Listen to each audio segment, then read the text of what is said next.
Well, hello, Alexis. Hello. Welcome to Inherited. Thank you for having me. I'm so excited to be on here. Oh, we're so excited as well. How are you? Yeah, great. Really good here in Melbourne. And it's nice to do face-to-face. I love doing a face-to-face interview because it feels like a real conversation. Yeah, absolutely. Well, we'll start with your relic today. Yes. And this is something that you wear and that you have. What is it? So it's my grandmother's wedding ring. It's my dad's mum's wedding ring. I wear it on my right hand. And she passed away probably 10 years ago now. And she is probably or was the hardest working woman I ever knew. And not just career. She had a really, really tough life. And so did my 4 grandparents. So, well, in total, all of them in different ways. But I am a first-generation Australian. So my parents migrated to Australia in the 70s. And they met in Australia, actually. So they were teenagers when they migrated. And we are a very tight-knit family, so we really know our family's story very well. You know, like I feel like sometimes you'll speak to somebody and you ask about their grandparents' story and they just know a few details here and there, whereas I know a lot of information. I've always loved the storytelling aspect of, you know, the family history. And my dad's mum, my grandmother, she actually was born in Ukraine and she lived through wars. Then after migrating around Europe a bit, they migrated to Argentina. That's when my father was born. And then during the dictatorship, migrated to Australia. So there's so many. She wrote her life story in a book and it's incredible.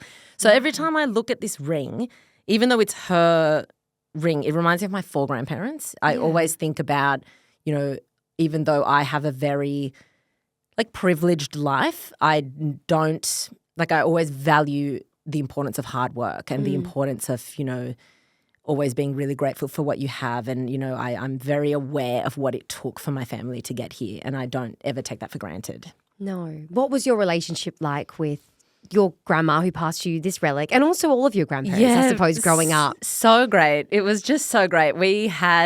I was very lucky because both the 2 sets of grandparents growing up, they both lived in Bankstown in Sydney. That's where I was born. And for the first year of my life, my parents and my sister and we lived with my grandparents in that house and in their house. And they just lived a few blocks away from each other. So even my mum's parents and my dad's parents, they were close as well.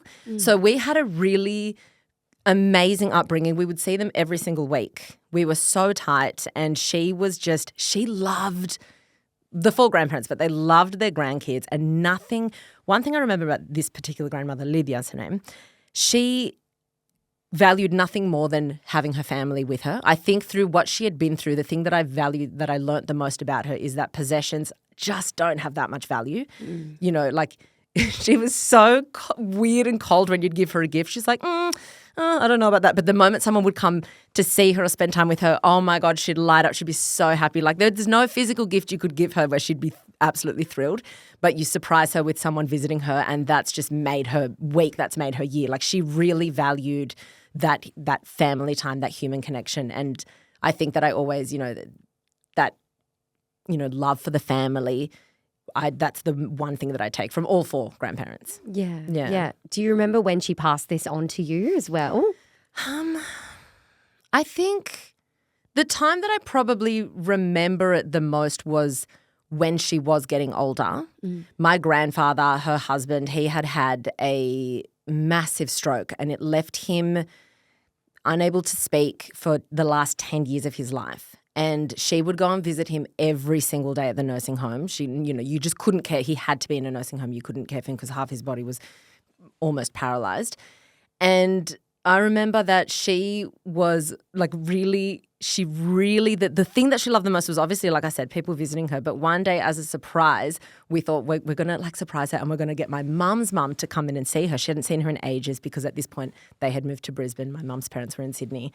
And I remember seeing her face when my other grandmother walked in and they just both like burst into tears crying and like I can even I almost get teary thinking about it now. It's like the love that our family had for each other was just and is just so special because like they've gone through a lot.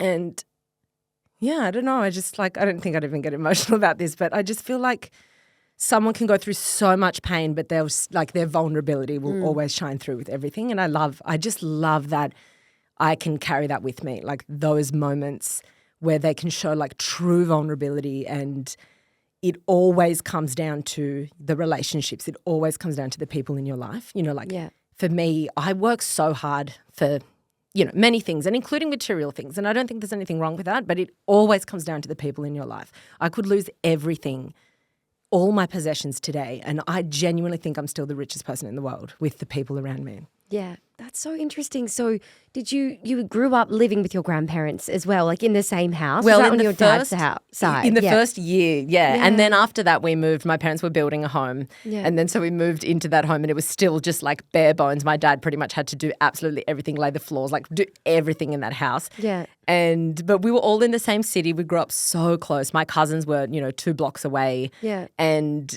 we, all of primary school before, because I grew up in Sydney before we moved to Queensland, my cousin and I were in almost like every class together growing up. We would walk to school together with my sister and my 2 cousins. And so we just had this where we were just very intertwined, the whole extended family. Like right now as I'm talking to you, the 17 of us are all like staying together here in Melbourne to go to the AO. Yeah. So it's, we've just always been, and now my 4 grandparents have passed away, but it's like you still sense their presence every time the family is together. Definitely. Do you remember a moment or a time when you sort of realised, like as a younger girl or maybe a teenager, just the suffering and the hardship that they had gone through, like when that came really apparent to you? Yeah, because they would tell us stories. And one day my grandmother said to my mum, who's her daughter-in-law, she said, I want to write my life story. And my mum's like, well, great, I'll help you write it. And she was writing the story in Spanish. Now, that's my grandmother's like 3rd language, because she spoke Latvian, Russian, German, and then Spanish, and then English was, so she was just a very worldly woman. So, but my mum is Uruguayan, and she speaks Spanish and English. So she wrote her entire life story in Spanish, which was not her native tongue, which was amazing.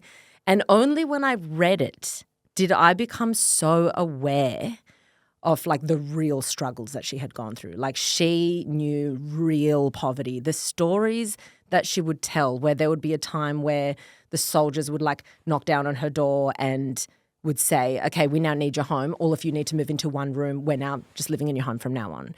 And when the last time she ever saw her brother ever was he was in the military, and he had to come home to quickly grab a new pair of shoes because his were fully broken. He's like, got to go buy, and then left. All these stories that I'd never heard of. And then one, her sister, she said bye to her sister because she had to be transferred for a job in the war. And it wasn't until 50 years later that she saw her again. They found each other through the Red Cross. So like it's this kind of stuff. And I was a teenager when she was writing that book.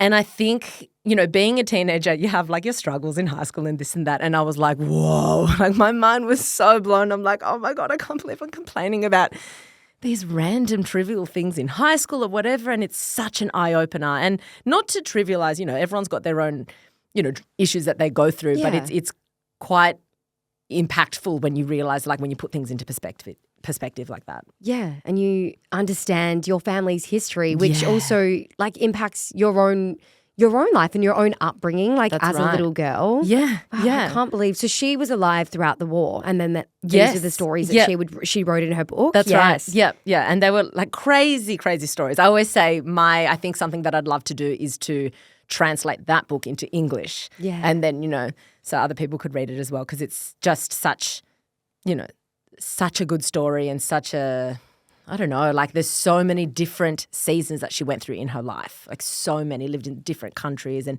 and that's just one of my 4 grandparents, and they all had a really interesting history, a really interesting story. And I just love that our family always, spends a lot of time and effort to keep, their memory alive and, the history of the family alive. Yeah, and it kind of makes sense why it would be so important for her to have reconnected with your mum's parents that time when like her partner was unwell, like in the last kind of 10 years or so of his life, because people to her were just so important. Like she had felt that grief and loss before. That's right. In her life. Massive, massive grief and loss. And to think that for so much of my life, I just didn't, because you're young, but you didn't realize how deep that was and how hard that would have been, the loss that she experienced in her life and how she carried through her life with just joy and grace, and it's just quite amazing. Yeah. You know, I sometimes think, I wonder how I would have actually dealt with that.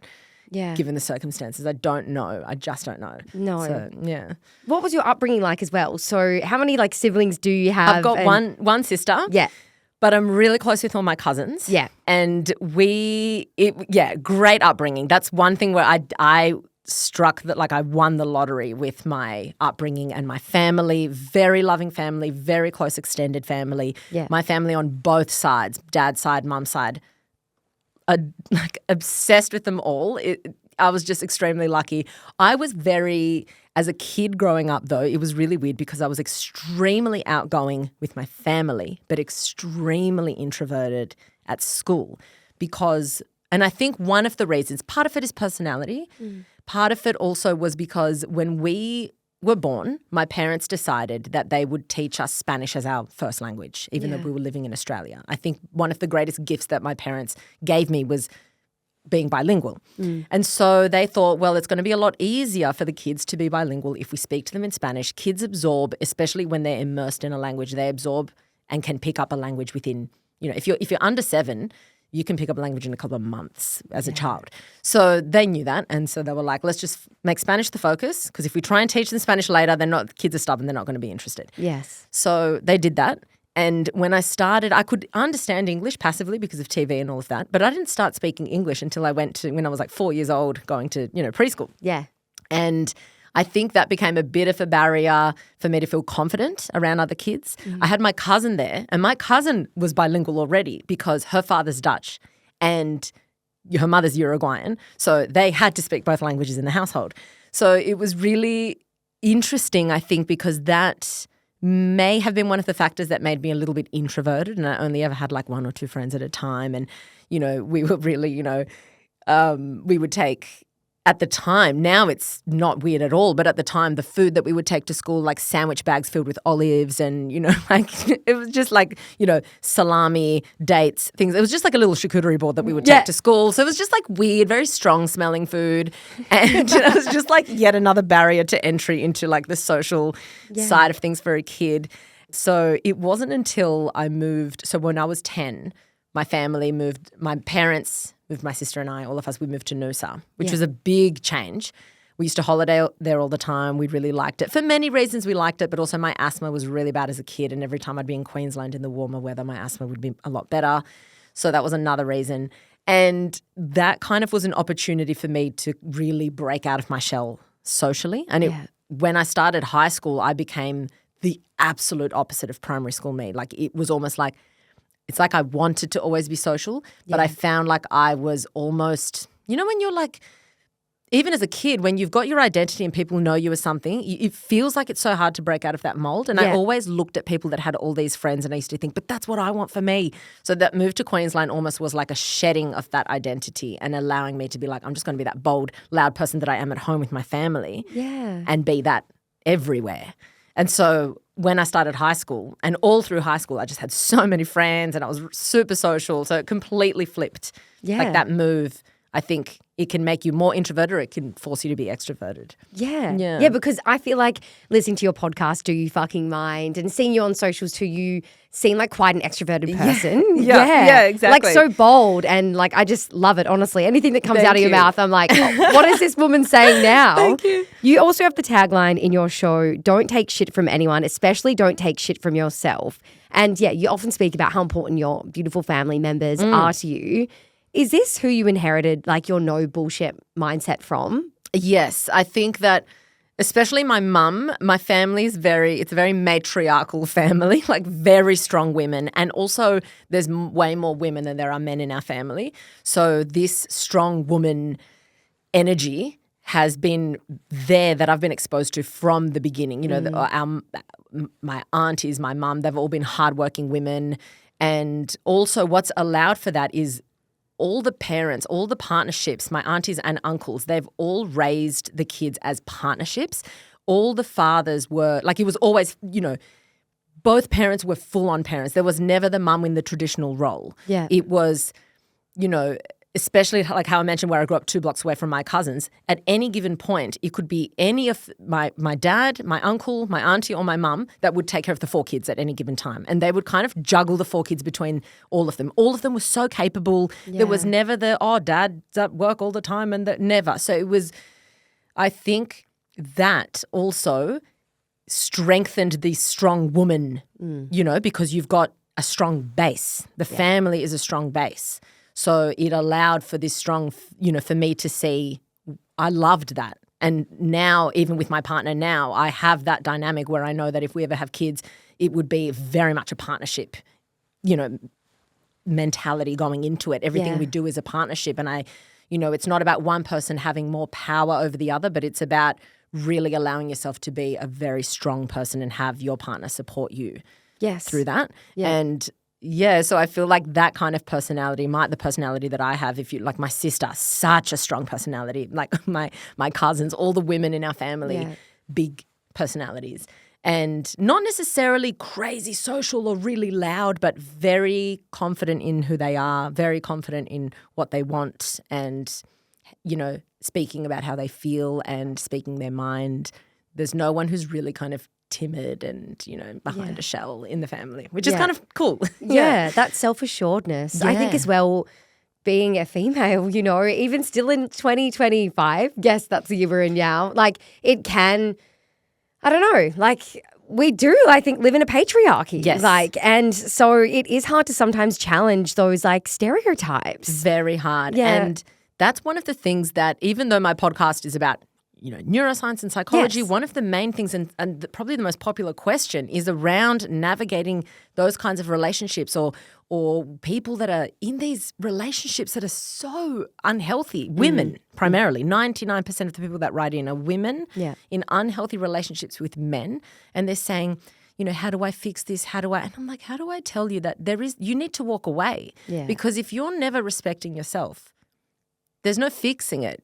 There's no fixing someone who disrespects you, and the reason they're with you is because they can disrespect you. That's just something that you've got to hit the reset button and exit. Yes. So I think so much of our life comes down to, our relationship with ourselves. Absolutely. Yeah. Yeah. Which, you have got all of the best tips and tricks, and especially with your neuroscience background as well. Yeah. I want to chat about your recipe next because you told our producers that this recipe was your bread and butter. And that you would always make it when you were also scraping away dollars when you were living overseas and moving around in your 20s. Totally. So this recipe, it's very well known in my entire extended family. My mum and auntie used to always make it for us growing up.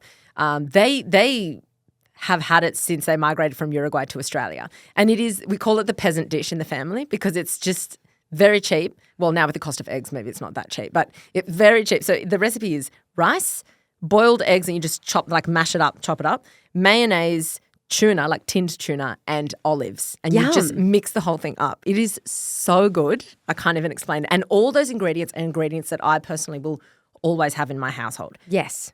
At any given time, there will always be those 5 ingredients. And I one day made it for my fiance, Tyrone, and I was like, I'm going to make you a family peasant dish. I hope you like it because it's very basic, and he was like, this is unbelievable. I never thought that combination of flavors. It's so good. Yeah. But it's the dish so my mum she's not the strong cook in the family. My dad's the strong cook. So my mum, whenever she's like, I need to slap something together, but it's good, it's got protein, it's got everything we need, that would be the dish. Yeah. So then I was never a good cook either, terrible. So when I moved out of home, that was my go-to. I can definitely cook it. It's cheap. Yeah. It's, most of those items are non-perishable. Yeah. And so it was something that, when I first moved to Paris, I remember the first grocery shop I did were those ingredients. I made sure I had, the rice, the tin tuna, I had to have those things because it's just, and I could eat it every single night in a row if I wanted to. It was my absolute bread and butter to get me through. I lived alone in Paris. I lived alone twice in Sydney, and couldn't recommend it highly enough. I love living alone. It's the best thing ever. But me too. How good is it? Oh my God. You just learn everything about yourself in a really good way. But it was, it's the time that some of the funnest times in my life have been my poorest times because you become really dynamic and, creative. You make something out of nothing. Yeah. And I'm amazed at the paycheck that I was on as a part-time fitness instructor. I would still manage to go out and I don't know what I'd be ordering off menus, but I would still do everything. Yeah. But on $1, you know? And so this was one of the things that also helped me, like grocery-wise. This was just a great recipe to have. It was just reliable. It was cheap. It had the nutrients I needed. Yes. And even to this day, if Tyrone's, you know, because now in my relationship, Tyrone's cooks 90% of the meals at home. He's a phenomenal cook. And so when he's away, I'm like, I'll just make the peasant dish for myself. You know, like that's what I'll, you know, I'm rarely going to be cooking up a storm by myself ever. Yes. That's not going to happen. So it will be this dish. And it's very much a comfort food for me as well. Every time I eat it, I'm like, it just makes me feel so, it's like our family dish. It's so basic, but it reminds me of, you know, the times that I was, you know, struggling financially and poor. It reminds me of all like the, you know, the good moments that bring you to who you end up being. Hi guys, it's Ruby here. Thank you so much for listening to today's episode of Inherited. I hope you're enjoying it.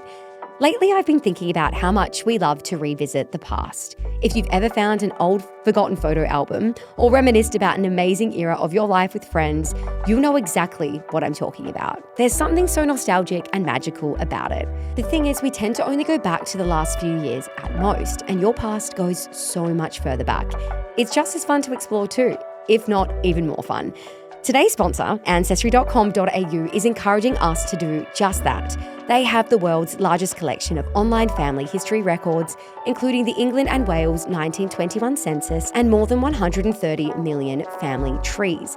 Not only can you discover where your family came from, but you can find your family's story. You don't need much to get started, just a grandparent's name. But the more info you have, the better. If you love Inherited because we dive into other people's pasts, you'll become addicted to investigating your own. Head to Ancestry.com.au for a 14-day free trial. Terms apply, and a huge thank you to Ancestry.com.au for supporting this episode of Inherited. Can you take me back to that moment when you decided to move to Paris? Like, what was going through your mind in that time you made that decision? Yeah, so it's one of my favorite stories that I've told on my podcast as well. And a lot of people are like, oh my God, now that you've had that moment, I'm going to have it as well. So I remember at that year, it was a really hard year for me. And it was coming to the end of the year, and I was living in Sydney at the time, but I was visiting my parents in Brisbane. And I was sitting outside and I was having a conversation with my dad. And I was saying to him, I was like, I just feel like something's got to change. I'm so miserable. I'm so frustrated. I'm so sad. Nothing's working for me. Maybe I should go overseas. Maybe I should do a trip. And he said to me, you've got to be the person to chase change. Don't let change chase you, which is like my favorite line. And it's like the title of my book, How to Chase Change. And what he meant by that was things are always going to be changing around you. And if you sit, life will pass you by. Things are going to start happening to you that you have no control over. So instead of waiting for things to happen to you that you can't control, why not take the reins and start taking back control by being the change, by creating change for yourself? So I kind of was like, yeah, true. And then that kind of sat with me for a couple of weeks. And then I was back in Sydney one night. It was a Friday night, and no one was free. No one was free to hang out. None of my family members, none of my friends. And I was like, this is so depressing. I am sitting alone in this shitty, tiny apartment, which was like probably some botched boarding school from like the 1920s. It was like horrible. It was horrible, but it was right near the beach. So I was like, it's fine. Yeah. But I was sitting in this tiny shoebox of an apartment. Nobody was available to socialize. I was also still heartbroken at the time. I was just like, honestly, can I catch a break? Yes. So I thought I'll just watch Netflix and eat some like a jar of Nutella. So I'm sitting on my bed and I was a bit bored, and I was like, while Netflix is playing, I'll just go on Skyscanner and I'll just look up some flights and I just went Paris. And I think because I'd majored in French as well, I thought randomly, like it was it's almost like something kind of took over in me because it wasn't premeditated. It was and this flight, and I looked for it in like, I think 4 months time and I saw this flight for like $700 one way. And I was like, that is so cheap. And I've got some funds. So what if I just, tried to buy it? But I didn't want to get out of bed because I just couldn't be bothered. So I thought I'm just going to try and memorize my card details. And if it's meant to be, it's meant to be. If I can remember the card number, this will be booked. So I like punched it in and it went straight through. And so the flight was booked. And I was like, okay, I kind of needed that. I needed something to, Push you spontaneous. almost. Yeah, it had to be spontaneous. If I overthought it, Yes. if I spoke to people about it, people would have talked me out of it. Yeah. Because then straight away I announced to people, I'm going to Paris. And then everyone was like, do you think that's a good idea? Are you not running away? You're going to, but you love where you live. You love all your jobs. Now you got to quit your jobs. What are you going to? And I just know, had I shared this vision prior, they would have talked me out of it. So I always think that sometimes when you've got something that's a burning desire, do it. Stop talking to people because no one sees life from your perspective. No one. And people said to me, are you sure you're not running away? And I said, I am. I know I'm running away, but I need to because this shit isn't working for me. It's not working. And it's not the worst thing in the world to run away, especially if it's running towards new experiences. Yeah. I'm not running away and like cowering in a corner. No. I'm running to something else. Yeah. So I thought, so be it. If I'm running away, good on me because I'm really not liking my reality right now. So what's the alternative at this point? Yeah. So I ran away and I sold my car. I quit all, and I had many jobs because, in the fitness industry, you need about 1,000 to keep you, making money. So I was, quit all my jobs and I just went. Yeah. I went and it was honestly everything I needed and more. Yeah. Yeah. It taught me resilience. It wasn't all easy, but it taught me resilience. It taught me so much about myself. I had great experiences. I was really thrown in the deep end. And when you throw yourself in the deep end and you swim to the surface, you become more resilient. And the more you do that, the more resilient you become. The less you take shit from people. You get into a bad relationship and you're like, do I need this in my life? Do you get into a bad encounter and you think, well, I've worked through something like this before. I can work through it again. It's always good. Yeah. Even if you have a big plan for yourself and you go and do it and it doesn't work out, it's still good for you. Yeah. I can imagine someone who's really close, especially to their family, relocating overseas. Because even relocating to the other side of the country, like you hear about a lot of people who like stay, with that, when they have those close family ties, will stay at home, and like live in that one spot. Like totally. Because you're close to your loved ones. And for other reasons, you really might need to be there too. What was that like for you, someone who's so close to them when you had to go away? Like the loneliness as well that comes? Yeah. It was hard. It was definitely hard. And I think what made it okay is that I knew that I was not going to be there forever. Yeah. I don't think I could migrate permanently around the world just because of my family and my friends. I've got such a good network of friends. So I don't know what it would take for me to permanently migrate. I just don't know if I could do it. I've just got such a great life as far as the people around me. So I think what helped was knowing that it wasn't forever. Yes. But I remember there'd be times where I'd be on the phone to my sister for 2-3 hours at a time, or to my parents, or to, I was on the phone a lot calling back home. Yeah. And it was, I missed them, but also because there was so much to do and so much to distract you with because you're the one that's leaving, it wasn't as hard as I thought it would be at times. Yeah. Some moments, some lonely days or lonely nights, you're like, I just want to go home now. I'm over this. I just want to see someone that I know. Yeah. But in general, you're meeting new people, you're occupying yourself with all these brand new experiences that in general it's actually quite a good, like really good experience. And yes, you miss them, but that missing, I kind of like being able to miss someone because then it reminds you of the fact that you've got these people in your life that are so good. They're good enough to miss, so it's nice having that feeling. That's a beautiful way to put it, actually, because sometimes when it's right in front of us, we can take things for granted. It easily happens. Exactly. So on your rule, this sort of ties in with sort of the heartbreak and the relationships you had in your 20s that were a bit tumultuous. Totally. What is your rule? So the rule is that you set your own minimum standard. Yeah. And I think that has to go for everything. Relationships, work, your living arrangement. You set the bar. Yeah. You set the bar for how you're treated. How you treat yourself is the minimum standard. Yeah. And the reason I say that is because if I treat myself like absolute shit, if I talk to myself poorly, and a big one, if I don't like being in my own company, if I can't sit with my thoughts, if I tell myself, oh, I hate being alone, I can't. What's that saying about my relationship with myself if I say I don't want to be alone? So if I have this belief, then everything that comes my way is kind of a bit of a lottery. I might get really good people that come into my life, which is great. And then I might get really bad people that come into my life. And then I really struggle to put a boundary or to say no because I need people in my life. I don't want to be alone. And because I don't want to be alone, I need people in my life. And because I need them, beggars can't be choosers. Yeah. So then you start to accept substandard relationships and treatment. And I remember that, you know, a couple of times I was in these unhealthy relationships, but the thought of, and I knew they were unhealthy. And yes, you're caught up in, you know, the lows are really low, but the highs are really high. But ultimately, I didn't want to not be in that relationship. I thought I'd rather be in this relationship than be single. Yeah. And so many people feel that way. So many people right now listening might be in a really bad relationship, but they still think it's better than being alone. And they haven't really asked themselves, why is that? If you can set the minimum standard, then you rarely have FOMO, you know, even with friends, because you're like, I wish I was there. Oh, that's so nice.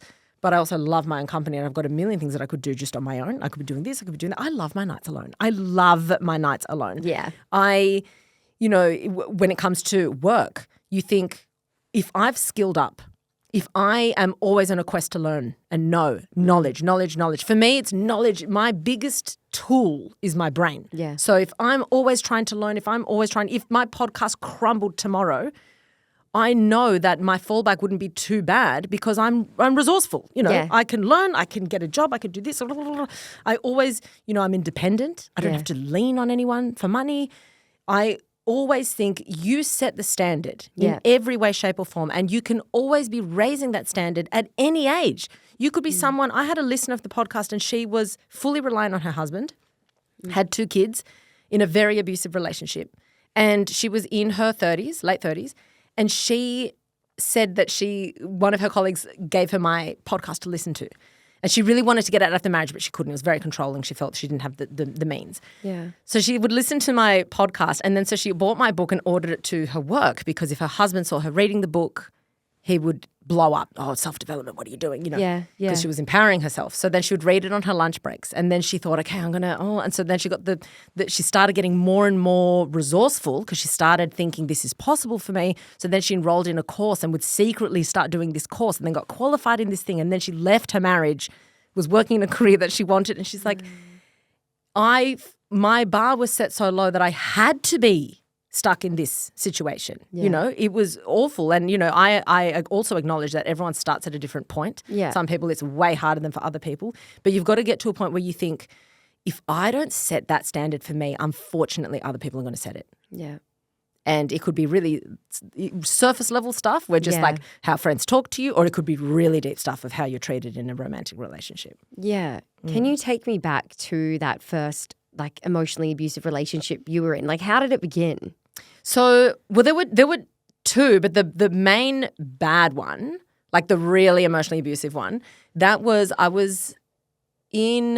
had come back from my first stint in Paris. Yeah. And I was out with one of my friends and I met this guy out at a bar and the banter was great, like very charismatic, great energy. So we exchanged numbers and stayed in touch. But then I went to Paris again. And I wasn't even that into him at all. Like, it's not like he was one of those people where you're like, oh, my God, the spark, I can't get them out of my mind. I was like, oh, yeah, funny, nice guy, whatever. Yeah. But then I came back months and months later and he was like, let's catch up. So we caught up. Long story short, we start dating. And the first few months was epic. He was like full love bombing, very generous with his time, with his efforts, with his money. Very, you know, like puts in a crazy amount of effort with, you know, like one of my really good friends who I was hanging out with a lot at the time. And, you know, that kind of, you know, to my family, the way he acted around my family. And then after about the 3-month mark where I was so in love, so like, oh my God, this is the be all end all. He had kids, introduced me to his kids. His kids were beautiful. Yeah. And so I was getting all, you know, then it started to flip. And that's, you know, this is typical like narcissist kind of, you know, behavior. Then it started to flip and long story short, A lot of people that find themselves in this relationship, that you end up spending the whole relationship scrambling to get it back to what it used to be. So I always knew what it could be, when in reality, the first 3 months was a lie. That's when they get their hooks into you. But I was thinking, this is how it could be. He's just stressed. He's just under a lot of pressure. Maybe I annoyed him. Maybe. So you make all these excuses for why they're snapping at you, why they're putting you down, why they're talking to you like you're less than an animal, like the way they treat you. You think, what is causing this? Because I know the real them, and the real them was what they were at the start. Yes. But it's not. Like, you're kidding yourself. Yeah. You don't want to face the reality that never actually existed, that wasn't them. Yeah. So you push through, and because you're trying to fix it, when a fight comes up or when a disagreement, you scramble to either apologize or to simmer it down. You don't really stand up for yourself. You know that if you stand up for yourself, they'll probably leave you or treat you even worse, and you're scared to lose them. So it's this crazy, and then by the end of it, you are a nub. You are like this little worn down nub of a human. And I'm like, I am a shell of who I used to be. And that's someone that's come from a really, strong women in the family, all of that. Anyone can find themselves in a situation if you're not aware of that kind of behavior, it's very easy to be manipulated. Very easy. It is. It is. Yeah. I've been in a toxic relationship before, and I think the hardest thing was that realization, like, shit, this person actually doesn't love me. Oh. This person I don't think is capable of love. Do you think you ever loved that person? I did for my capacity of romantic love at the time. Yeah. But a lot of that love was the roller coaster of adrenaline. Yeah. The highs and the lows. Relief. You get hooked on relief. Yeah. And what I mean by that is things go so bad, and it's like adrenaline, cortisol, and then you make up, and then that that feeling of like, oh my God, things are good again. Oh my God, and then you start getting optimistic again. That pocket feeling is what you get addicted to. And then it's the highs and lows. And that's why people say, oh, the lows are so bad, but the highs are so high. No, they're not. I look at my relationship now, and the lows of my relationship are better than the highs of the other one. But it's because it's so level. Yeah. It's so easy and level, my relationship now. Yeah. That it doesn't feel like a high because it's healthy. It's normal. The reason it felt like a high before is because my emotions were a wreck. I was just a ball of emotions. Yes. So, and like you probably experienced it too in your relationship, it's like you kid yourself saying that but this relationship is different. It's so special that, it's toxic, but look how good it can be. Yes. You're fooling yourself. Yeah. Your brain's fooling you because you're hooked on that cycle. Yeah. So I don't think it was love in hindsight. Hi guys, Ruby here. I hope you loved today's episode of Inherited, but more so, I hope it's encouraged you to think about your own story. Even if you're all over your family tree, today's sponsor, Ancestry.com.au, is here to remind us that there could be more to our story. They have the world's largest collection of family records, and there's never been a better time to start exploring yours. So get started with a free 14-day trial at Ancestry.com.au. All you need is a grandparent's name. A huge thank you to Ancestry.com.au for supporting this episode of Inherited. How did you also rebuild, I suppose, that safety and security within yourself, and then even to get back out there, I suppose, and open yourself up to love again? Yeah, so that's when I thought I didn't make a big announcement, but I thought I don't want to date for a bit. Yeah. I don't want to date because last time I had a heartbreak, I was very like I was mentioning before, I was like that like scorned, hurt person that would look at other relationships and be like, they're probably, fighting all the time, or they're like, I was just negative. Yeah. And I thought, I don't want that. I don't want to approach the dating scene with that mentality. I don't want to think that all men are bad. I hate that. Yeah. I hate that because it's not true. So I thought, I just want to be really happy in me. I need to be able to build myself up, because if I lean on dating to make me happy, then I'm going to think that they're responsible for my happiness. And then if it doesn't work out, then they've taken my happiness away, which is just not true. Yeah. You are responsible for your happiness. You can have things that happen to you that temporarily will reduce your happiness or increase it. But ultimately, if you're saying, well, I can't be happy until I'm in a relationship, you have just given all the power to someone you don't even know yet. Yeah. So I thought, okay, I need to do things for me. And of course, when you start working on things for yourself that equals growth, that's just for you, the degree. That's when I started the degree, and I was like, oh my God, I'm doing this for me, and I think of all the opportunities for my future. I started, I was always, I was in the fitness industry, but I started having like my more of a routine in the mornings with my exercise. So I really used that time to what can I control about my life. I can control my routines. I can control what I do when I'm in a low mood. I can control what I'm doing with my spare time. I can control if I want to, start a degree or if I want to start learning this, if I want to start growing, increasing my capacity. And when you focus on the things you can control, you stop needing to control things outside you. Yeah. If you don't love me, so be it. Good on you. If you don't want to spend time with me, again, congratulations. Like, I'm not going to be here controlling it. If you are someone that's looking at your partner's phone when they're not there and look, you're trying to control things because you don't feel like you're in control. Yeah. The people that are really in control with their lives, that are happy with, at least with the direction of where they're heading, that are like, yep, I'm focusing on what's, on myself. I'm working on my relationship with my friends. I'm working on my personality. I'm working on these things. I don't need to control you. Yeah. I don't need to know where you are at all times. I don't need any of that, because you find out that at the end of the day, you kind of call in what you are. Yeah. And the times that I've been most insecure and vulnerable are the times that I've unfortunately called in people that take advantage of that, know? And so I think it's really, interesting to, we think that there's so much, like even with the acting industry, I thought, if I don't make it in acting, I don't know what I'm going to do with my life. I'll be so sad. I've wanted this since I was 12 and, I was 26 and I thought, but it got to a point where it was giving me anxiety because it just wasn't happening for me. Yeah. And I was trying to control it so badly, thinking it's, there is no other option. This is the one option for my life. And then I thought, I need to calm down. This is around the time that I was going to Paris the first time. So I thought I'm going to take a few months off acting. I'll take 6 months off. Yeah. Go to Paris, see how I feel. 1 or 2 months in, I thought, I'm never doing that again. I feel so good because I didn't need to control this thing that I couldn't actually control. It felt nice to be like, when I let go of the reins, I feel good. And if I had that mentality, I probably could have stayed acting for a lot longer and probably would have enjoyed it. But because I had this controlling mentality, I didn't enjoy it. I didn't enjoy myself, and it gave me a lot of anxiety. Every time I'd go to an audition, I couldn't stop thinking, but what can I do now to ensure that I get a call back? And it's like I just didn't have at that time in my life the ability to let go. Whereas now, and this is what I always say to people, like everything's a numbers game. If you're putting yourself out there, regardless if you fail or if you succeed, you're getting closer to the life that you can carve out for yourself. Yeah. Because if I look at what I loved about acting, I liked performing. I love performing. Always have. Get me on a stage. Love it. I loved being myself, and acting wasn't even that because you're being a character, but I loved I thought, maybe stand up, maybe this, because I loved being myself. And I also loved science.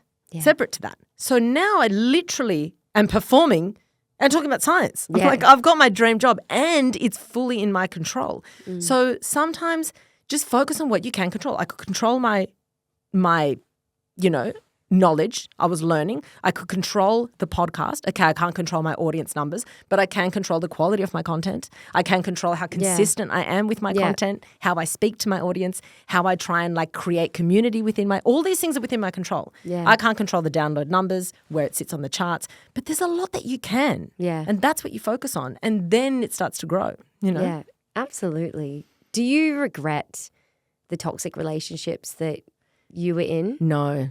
Not at all. The only thing I regret is the first toxic relationship I was in. There was about 3 very key instances where I wanted to walk away, and I know I should have.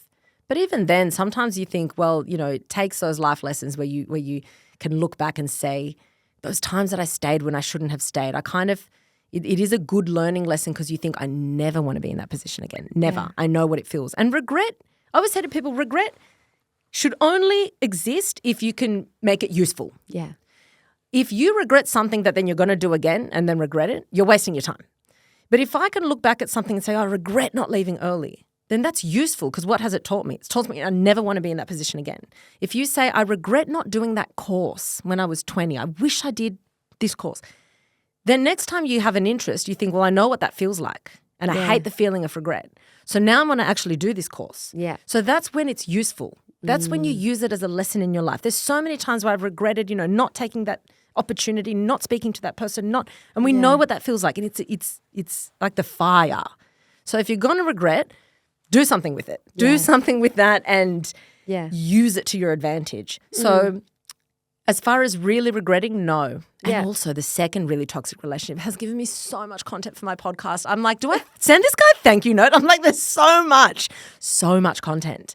Like this is, and it's amazing. Yeah, and it's always looking, I guess, at that silver lining, it wasn't a great experience that you went through, but I as well don't regret the decisions I've made in the past too. And I have dated some people that were pretty fucking shit. Yeah. But I'm like, yeah, cool. I could beat up old Ruby for that, but really, what is the point of that? What is that even doing? You know, it's so cruel to your old self because right now you've got the benefit of hindsight. Exactly. At the time, I obviously thought it was a good person. I wouldn't have been like, wow, I can see this person before I've fallen in love with them. I see how psychopathic they are. No. I'm just going to go and date that person. That's not what we did. You didn't do it. No. You have to put yourself in the shoes of the person who entered that decision.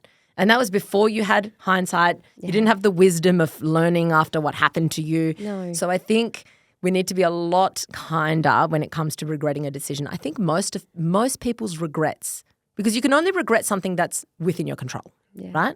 So with a relationship, reading minds, looking into the future, that's not within your control. You can't do that.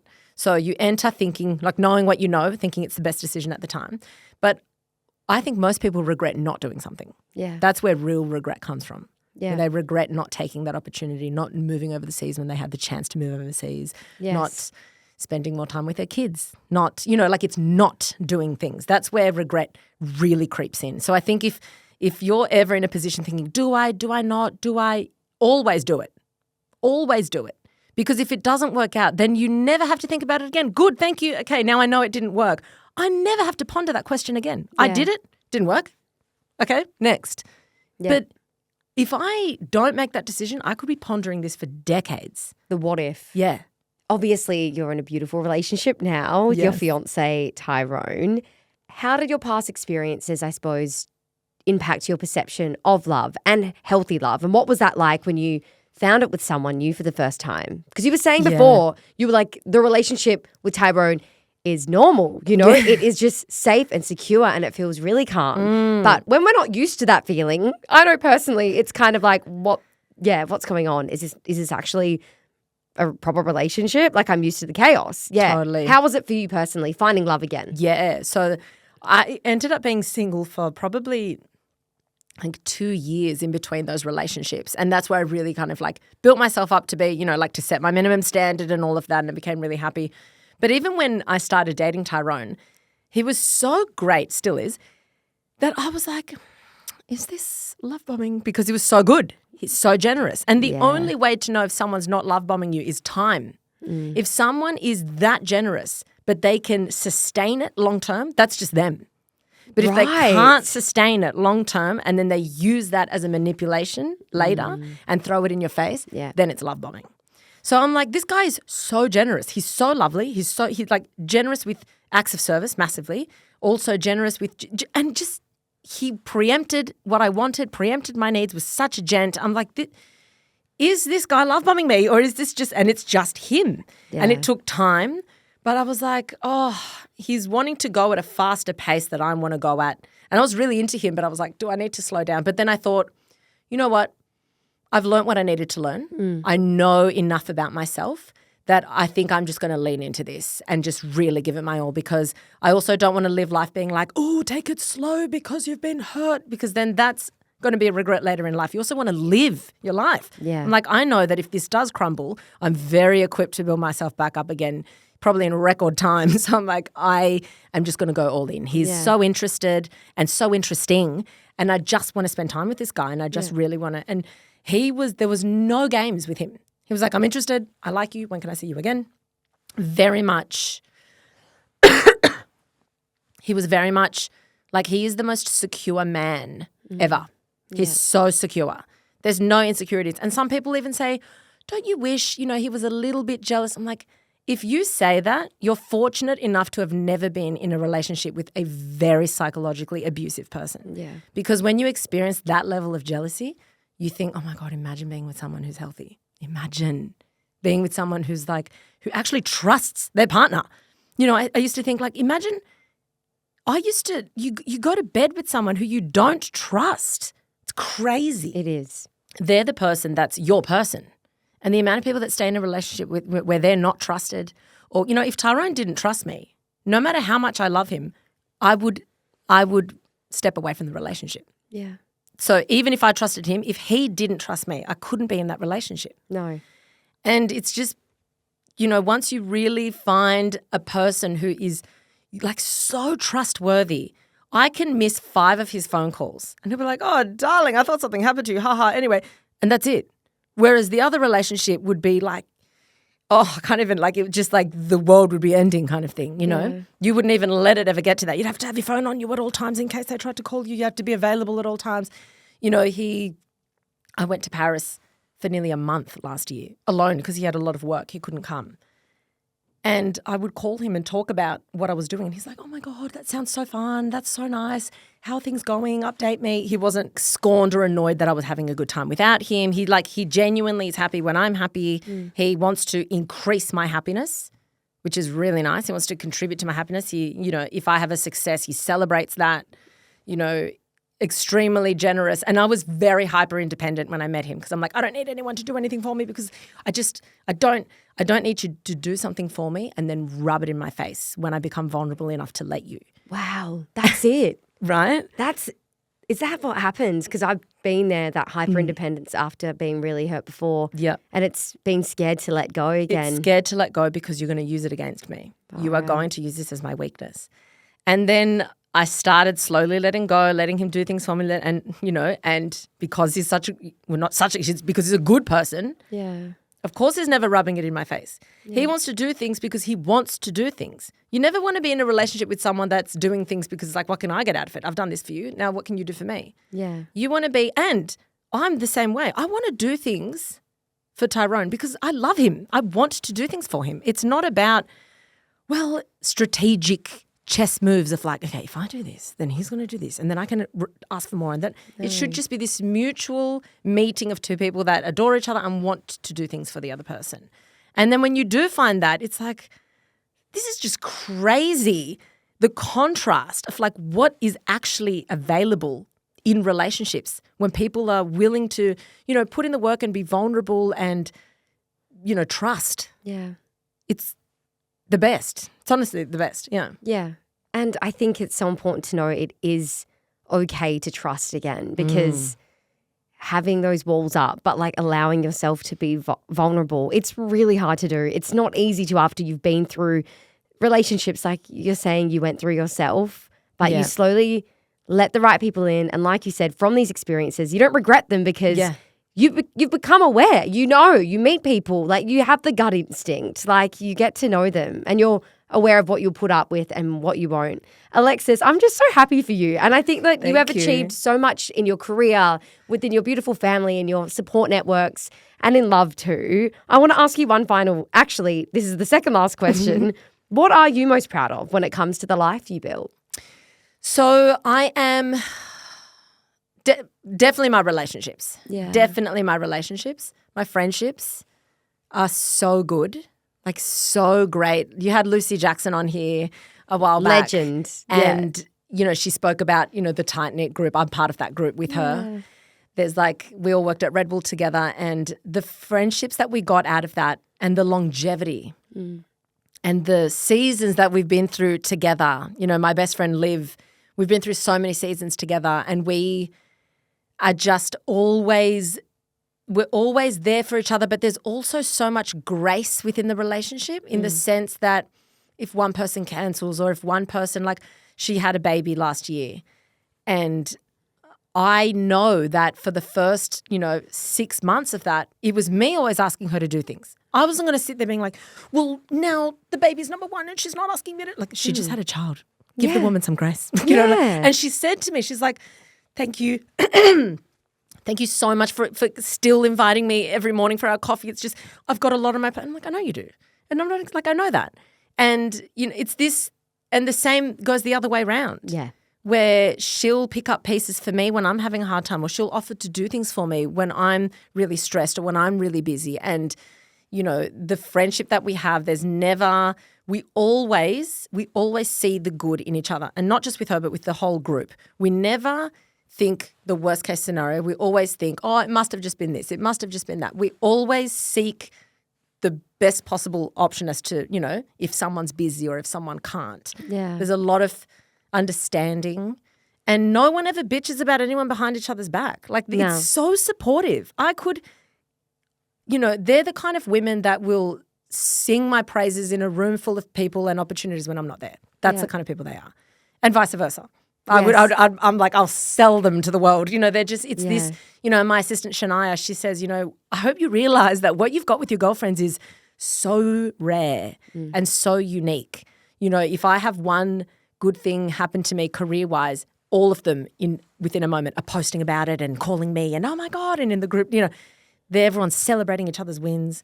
It's just such a beautiful, beautiful group that we have, and you just know based on how people are and how we interact, it's going to be like that for the rest of our lives. You just know. Yeah. Yeah, it's beautiful. And it's so special because it's like I just want the best for the people I love in my life, to feel that happiness. When something awesome happens to my friend or a loved one, I am ecstatic. I know. Seriously. It's the best feeling. Or anyone that's like in my close orbit, Like, it's just like, hell yeah. Like you're genuinely happy for them. And it's not about comparison. No. You feel it as if like you're part of that journey. Yeah. Oh, that's beautiful. Well, with all of that in mind, what do you intend on passing on, and who are you passing it on to? So for me, the thing that I want to pass on to my audience primarily, my beans I call them. Yes, I love it. My beans is to always work on improving your relationship with yourself. Yeah. Like that, if I can help someone improve their relationship with themselves, then they have, the ability to stand up for themselves. They have the ability to believe in themselves, to go further and do this thing. They have the ability to pick themselves up when things have gone wrong, they're more resilient. Everything in your life comes down to your relationship with yourself. You're more willing to go and try that hard thing. You're more willing to go and study that thing that you thought you could never study. Like everything opens up for you. Yeah. And also hopefully a passion in science. That's something I'd like to pass on, people loving science, because I feel like a lot of my audience are like, I never thought I'd liked science, but then I listened to your podcast and you made it relatable. You made it something that I'm actually interested in. People have started studying science degrees after listening to the podcast. And I'm like, if I can get more people into science and neuroscience specifically, then that would be a great thing to pass on. I think you are already doing it with all of the beans that listen to your show and that really adore your content. Thank you. It definitely helps people. So thank you again for coming on and Inherited, Alexis. Thank you for having me. That was such a good chat. Thank you. You've been watching Inherited. And just a quick one, we are a new show. So if you want to help support us, make sure you click subscribe on YouTube and hit the like button right now as well. It's how we grow our audience. And it's really the best way for us to continue speaking to incredible guests. We'll be back with another episode next Tuesday. I'll see you then.